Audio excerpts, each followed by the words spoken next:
এই বাপ, তোমরা যারা সেজদা করো না, তোমরা বলো না বাজান, বলো না এই দরদি ভাই চিৎকার করে বললাম, তুমি যদি বলো তোমার পায়ে ধরতে, আমি পায়ে ধরতে রাজি। তুমি যদি বলো তোমারে জড়িয়ে ধরে কাঁদতে, আমি কাঁদতে রাজি। তুমি বলো কেন আল্লাহর সাথে রাগ করলা? কেন আল্লাহর সাথে রাগ করলা? কেন আল্লাহর সাথে নারাজ হইলা? কেন সেজদা কপালে জুটলো না?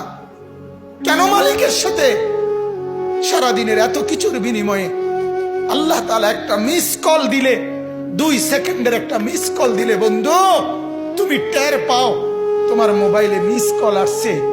এত বড় মসজিদে 6টা মাইকের হরন দিয়া আল্লাহু আকবার বলে তোমারে ডাক দেয়, তোমার একটাবারও কানে লাগে না, বিবেকে লাগে না।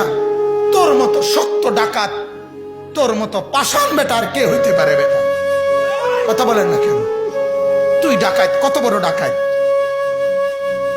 হ্যাঁ, এজন্য ইনশাআল্লাহ আল্লাহকে রাজি করব। বলেন ইনশাআল্লাহ। সেজদা করব তো ইনশাআল্লাহ। যুবকরা তোমরা বলো না ইনশাআল্লাহ। নওজোয়ান তোমাদেরকে বলি, আমার আশা ভরসার স্বপ্ন এই নওজোয়ানদেরকে জাগানো। আমি সারা দিন রাত চাই যুবকরা জেগে উঠুক, কারণ আগামীর পৃথিবী, গোটা বিশ্ব 2 ভাগ হবে। এটাই পৃথিবীর পুরা ভবিষ্যৎ।